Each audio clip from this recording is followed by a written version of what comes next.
Hallo und herzlich willkommen zum Live Q&A von Gunpowder Milkshake und gleichzeitig ist heute auch Premiere. Mein Name ist Daniel Rizzo und ich werde jetzt gleich auf Englisch switchen. Ihr habt da eine Handynummer, da könnt ihr einfach die Fragen stellen an Karen und an Nabot.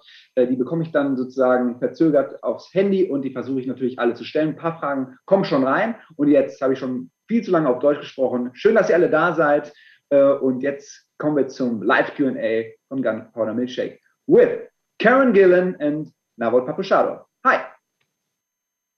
Hello. How are we all? How are you guys? Great. So we are streaming right now live in the cinema in Germany. Wait, so people in the cinemas can currently see us and hear us? Yes, right now. Stop kissing in the back. I can see you. So Karen, where are you right now? So I'm in Atlanta, Georgia, in America. And what are you doing? Want the people know? So I'm filming Guardians of the Galaxy Volume 3, playing Nebula again, and having a really good time. It's great. So actually start with a question from Jonas aus Münster to Karen. How do you switch between your on-screen energetic kind and your on-screen you?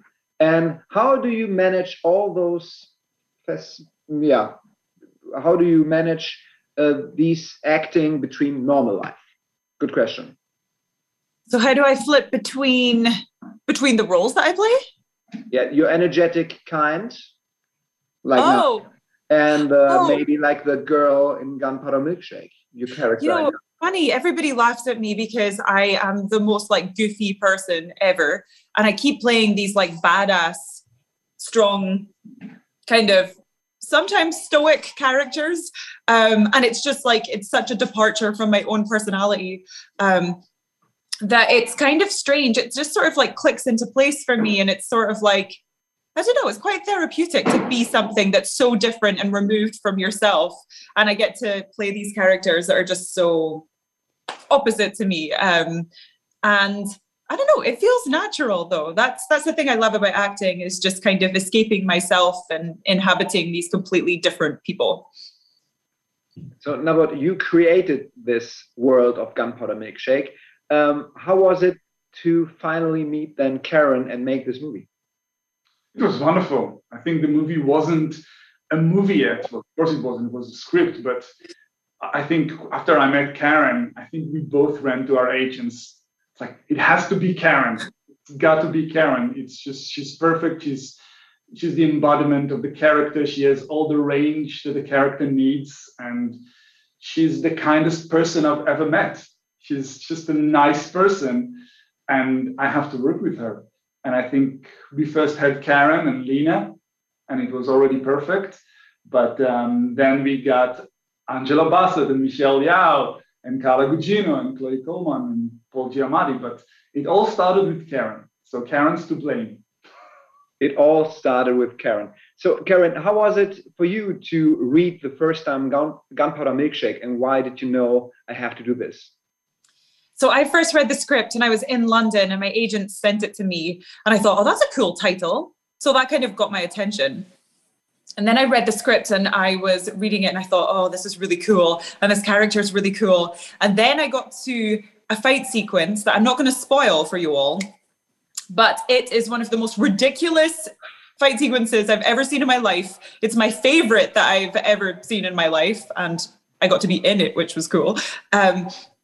And I just thought, this is one of the most original things I've read in terms of action. And that's when I put it down and I actually rang my agents and I was like, I think this is really good. I think I need to do this, but also I'll finish the script. So it was pretty quick. So we don't want to spoil, but just to be sure, is it a fight scene with a Hello Kitty bag? Just asking. I don't think that bag is actually in that fight sequence. Okay. What can I tell them? What can I tell them without telling them? That's right. There are a lot of fight scenes. But now they can look forward to a certain fight with a narrow corridor, nowhere to run, and a couple of very angry mobsters. Yeah. I guess I really don't want to spoil it. I think it's going to be so much fun for the audience to discover it itself. So a question to Navot. How was it to shoot with so many girl bosses? Amazing. I wish my life would look like that. You know, it was just, I mean, first of all, they are inspiring by their own. So, but as a group, I think they had so much fun together. It almost felt like I was invited to their party in the best way possible.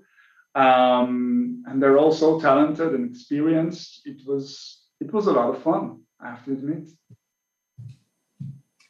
So an add-on question to that, if you had to describe each of your female cast members in one word, what would it be? They're all awesome. I'm not going to fall into that. In one word, they're just amazing, awesome. I mean, some of them are one of my favorite actresses since I was much younger, not too young, but much younger. I mean, I grew up on those movies with Michelle Yeoh and Angela Bassett kicking ass. So for me, it was a kind of a dream come true. And I think having all of them, like this young generation and maybe a new generation, and even Chloe Coleman, the kid in the movie, which I think does a terrific job. I think seeing all of them and working with all of them was beside of the fact that it was a lot of fun. It was really inspiring. So you shot the movie in Berlin. Karen, how was it for you to shoot here in Berlin? And what experience did you make? That was one of the best summers of my life, shooting this film in Berlin. I love Berlin so much. I think that it's such a artistic, creative city. Like I love, it's so cool. It's just such a cool city. And I loved all the people and I made some really good friends. I miss it a lot, actually. I would love to do it again sometime in Berlin. But yeah, I had a really, really good time and I felt inspired being in the city, especially with all of the like street art and everything. I was like, this is cool. So Nabot, how did you came up with the idea to shoot in Berlin? You could have shoot everywhere. Gunpowder Milkshake, what we will see soon, could be everywhere. Why Berlin? I think Berlin captured that kind of almost like a fantasy place because of its rich history, but then again, it's a city that had to be reborn. So you have this new and old, and then you had, the Second World War, and then you had the Cold War, and it's so rich in history and it's so diverse. And I wanted this movie to feel like nowhere and no time. Like you wouldn't be able to put your finger like, oh, this is this specific date and this specific location. I wanted to create this heightened reality where anything crazy can happen. And Berlin is, for me, it's this magical place. And I think probably a lot of people are going to recognize a lot of places like, hey, I know that place, but I think that's part of the fun, kind of reinventing those locations. And beside of that, I mean, it's just the coolest city I've ever been to. So guys, you see that if you ask questions, they actually arrive on my phone. So keep on asking your questions. To Karen, your character, it's not a spoiler, but we know that she is a professional assassin. So how would you describe a normal day in the life of your character? That's a great question. I always imagine that she's a late riser. I think she sleeps in really late because I'm going to guess that people want people to be killed at nighttime generally. I don't know. It seems like the darkness could disguise you more. So I think she gets up really late. Then I think she goes for a run because she has to be really fit if she's an assassin and she's going to get into all these fights with people and she's going to take people down. So she's running, she might lift weights. But I feel like she is really unhealthy at the same time. So she like works out and keeps fit, but then will go home and like shove her face full of chocolate because she just likes that stuff. And then she will go, thanks, that's my dog. My dog's like, no, she doesn't eat that much chocolate. And then she will probably go to work in the evening. Sorry, my dog is barking, protecting me. It's live. She'll probably go to work in the evening. And then I think, it's game on. She's going to be taking people down. She's going to be firing shots and just doing what she does best. What's the name of your I love dog? that you added like she has a little nap. Oh yeah, and a nap. I think she deserves a nap. She has a little nap just before she goes. A little power nap before she takes some people out. Did you ask me the name of my dog? Yeah. Oh, her name is Turtle. Turtle, like the animal. Oh, turtle like that animal. Very good. And of course, she drinks a lot of. Oh, this is melting. I think Navot has one. Oh, look at that. Yeah, mine is less melting, but it's too much sugar. Where's yours, Karen? Where is mine? What the hell, guys? I think we delete. Oh, mine is strawberry. Do you have a recipe for a gunpowder milkshake? What would it taste, Karen? If I had a recipe, what would my recipe be for a gunpowder milkshake? Yeah, what would be inside? Chocolate, strawberries, whipped cream, gunpowder, and flaxseed, because you've got to be healthy. And it goes great with chocolate. Yeah. A question from the audience. How did you prepare for the role? Chocolate, milkshake. Chocolate, flaxseed. So how did I prepare for the role? I mean, it was a very physical preparation. It was, I came to Berlin and then immediately was thrown into a lot of training with the stunt team. They were teaching me all sorts of moves, how to change the ammunition in a gun really, really quickly without even looking. I was practicing all of that stuff. And then in terms of the acting, I just kind of went through the script. I have like a whole process that I do of like being a detective, looking for all the clues as to who this person is emotionally. And so it was like the physical and the emotional happening at the same time. And then we arrived at Sam. So, Navot, how was it for you to choreography all these really awesome fight sequences you're going to watch very soon? Is there a lot of improv, or was it hard planning? And how long did you actually shoot on one awesome action scene? Well, it's not a lot of improv. Absolutely not. You have to be very, very precise at what you do. And they had to do a lot of training. And obviously, they all come from some kind of background. So they knew what they were up against. But still, there was so many specific things they all need to train. I think the only person who came on set and was like, oh, you need this and that? Sure. And we were like, oh, it's Michelle Yeoh. It's like we were all waiting to see Michelle Yeoh in action. But it's, you have to plan it to the last detail because, first of all, safety is the number one priority. And when you deal with this kind of action, and you're going to see all different action scenes from inspired by many different genres. And every action scene was kind of inspired by a different genre.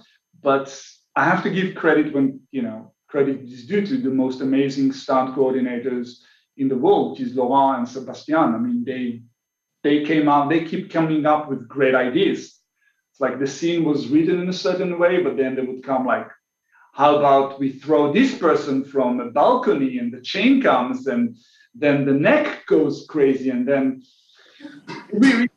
well, I think everyone in the audience are 18 and above, right?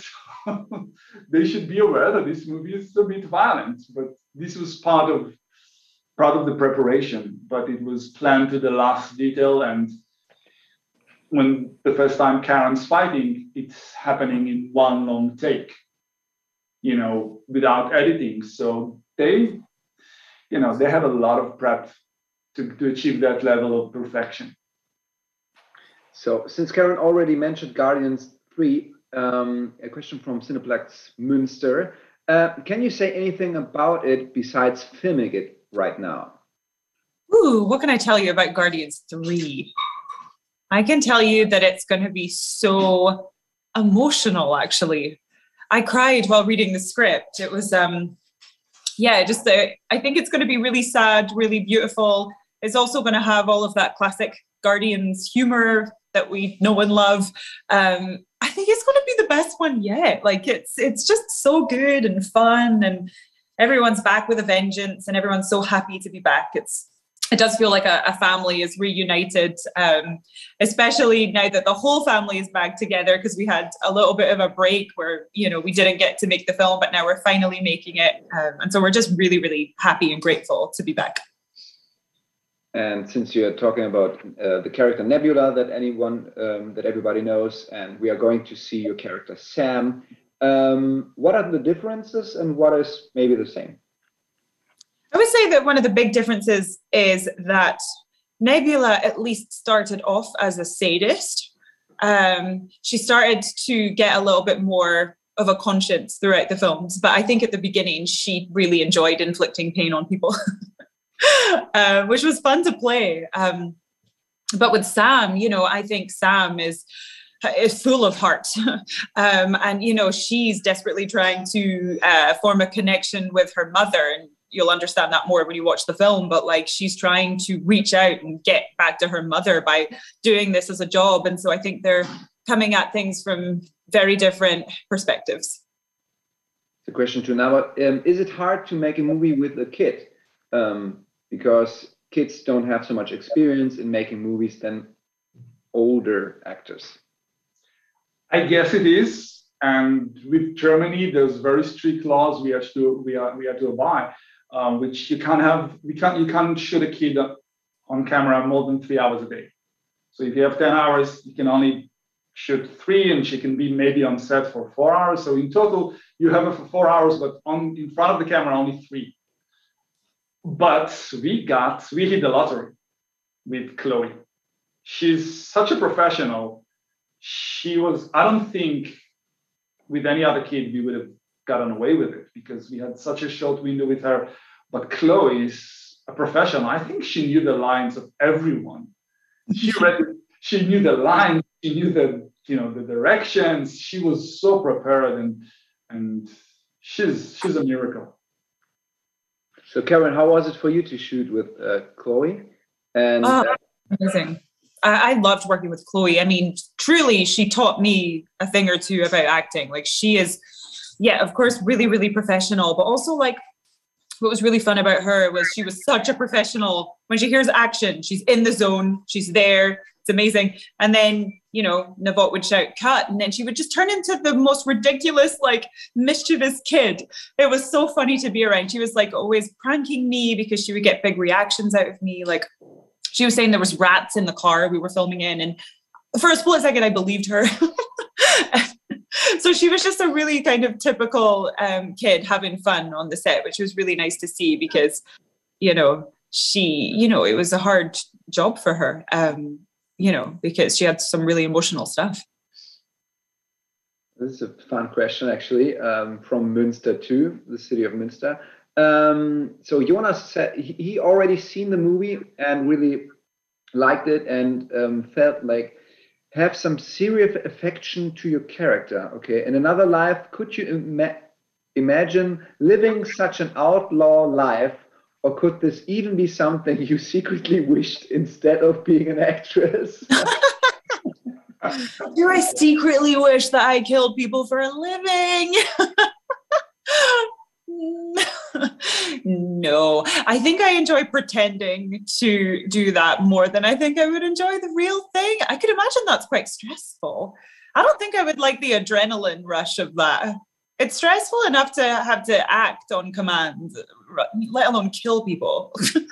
It actually would be fun if you say yes, and I was like, okay, ready, go. And then like all the cops come inside, and she's an assassin, will take you away, and that's the Q&A is paid. You tricked me into admitting it. So do you have a favorite character, without spoiling too much, next to Sam, of course? Yeah, question to you, Karen, and then to Navot. Ooh, do I have a favorite character? I would say... Oh, that is actually such a hard question, because now I'm having to choose between a few of my favorite female characters ever. I'm going to say my mother, Lena Headey's character. I think she's just really cool, and I think that you really understand the predicament that she's in emotionally within the film. It's quite satisfying how that unfolds. And the way she plays it is just so understated and lovely, and the whole thing just really came together for me. And now what? Of course, Karen has to like this, so now what can speak freely. You're not gonna get me in trouble with our amazing cast. It's really, I've seen the movie a couple of times by now, and it's every time I watch it, I find, and you're gonna get a super diplomatic answer, unfortunately, because every time I see it, I see more nuances, and I was very much involved with the editing, but still, I had a chance to see it with an audience a couple of times. Actually, in Germany, the most. In Berlin and then in Hamburg, and every time I see it with an audience, I think, I see it through their kind of glasses. So in Berlin, I remember, reacting more to a different character, and in Hamburg, I got connected to a different character. So it's kind of strange because the movie is the same, but every watch is different for me. But I've learned also to appreciate more the villains, which are more disposable. In this movie, the people who get killed by these lovely ladies. I think I'm having more time, now that I'm more relaxed and enjoying the movie. I think the audience is gonna get more, gonna get a lot of fun of those morons or boneheads, as Karen calls them. That's right. Exactly. Shooting in Germany has a new meaning now. A question to Nawat. Were you inspired by a specific movie or director going into the Gunpowder Milkshake project? Because it's not a comic book. Karen is shooting another comic book movie like Guardians of the Galaxy, but Gunpowder Milkshake looks like a great comic book, but it's not. No, Gunpowder Milkshake is original as original idea can be, but of course we are sitting on the shoulders of giants. I mean, there's so many movies that were done in this genre, but not only in this genre. I think we can go all the way back to the days of the silent era, with Buster Keaton, which I think is the original action hero, all the way to Jackie Chan, all the way to the movies of course, Jean-Pierre Melville and, the 70s. There's so many. And of course, all the way to Leon and Nikita and Quentin Tarantino's Kill Bill. And I think that's why it's called kind of Gunpowder Milkshake, because I think people can recognize, this was... And I remember actually speaking and pitching the idea to people. I'm like, all right, imagine what would have happened if Akira Kurosawa, Alfred Hitchcock, and Sergio Leone and Jean-Pierre Melville would come around, watch Looney Tunes, and smoke weed provided them by Quentin Tarantino. That kind of maybe Gunpowder Milkshake is. And yes, you're going to see the movie is very much also inspired by Looney Tunes. And you remember that scene? We didn't want to spoil you in the beginning. It's a very cartoonish scene, and it's happening towards the middle of the movie. You're going to recognize it. Just wait for the mariachi band playing this Mexican theme, and you're going to recognize it. Yeah. And wait for it. Great. A question to both of you. A question from Berlin. Do you have a favorite German movie or actor or song or place or food? I am nervous to ask this question in case I offend people, but does Michael Haneke count? I read that he's Austrian, but I feel like Louis answering, so. Oh yeah, there's no. I love Michael Haneke. I love all of his films, which are on the darker side of the spectrum, but I think he's really, really extraordinary. My favorite one, The Piano Teacher, but that was set in France. So I shouldn't say that one, should I? Michael Haneke in general. I'm not the judge here. I'll go very recent. We can go all the way again. And we shot in Babelsberg, so we had all this inspiration. We shot actually where the Blue Angel was shot, and the Topolin. So we we shot there, we had all this. But I think the recent one that really made an impact on me, I think also because it came out just in those years where I was kind of still a film student and just making my first steps, is Life of Others, which I think is just a great fucking masterpiece. Oh, also, wasn't Metropolis shot in Babelsberg Studio? Oh, yeah. I'm going to go Metropolis, if that counts. It counts. Of course. And I love Marlene Dietrich as well. I used to do an impression of her as a child, and I wish I didn't say that because now you are ask me, which just please don't. I would never ask it, but look, there's a question from the audience. Can you give us a little? Oh God! Dietrich? Oh no! Oh God! Okay, I'm gonna regret this. Falling in love again. Why? It's a good start. I'm not saying anything. You didn't have to. No. That's the end of that. That's the last time I ever do that in my life. Oh, that was the greatest and quickest Marlene Dietrich impression I've ever seen. Thank you for that. Okay, question to Karen. Any lighthearted moments on set or favorite days? When lighthearted moments on set. I'm trying to think. Most days were pretty lighthearted, I would say. Like, we had a lot of fun making this film. I remember laughing a lot and having a really good time, and somehow we finished the film in between that. It was great. Favorite days, I would say, maybe my first fight sequence was one of my favorite days because, as Navot was saying, it was all one long tracking shot with no cut points in the edit to hide behind. And so the pressure was definitely on, and we all knew that we really needed to deliver. And it was the first time you will see my character fight. And so I really wanted to make a strong impression. So that was just really fun and rewarding. And for you, Navot? I mean, I was just pinching myself that I'm doing this. I mean, it was a dream come true. And I agree with Karen. I mean, sometimes we had to where's the cast? Oh, they're shooting a video for Instagram or something. They're doing their own. All right, so I guess we'll wait.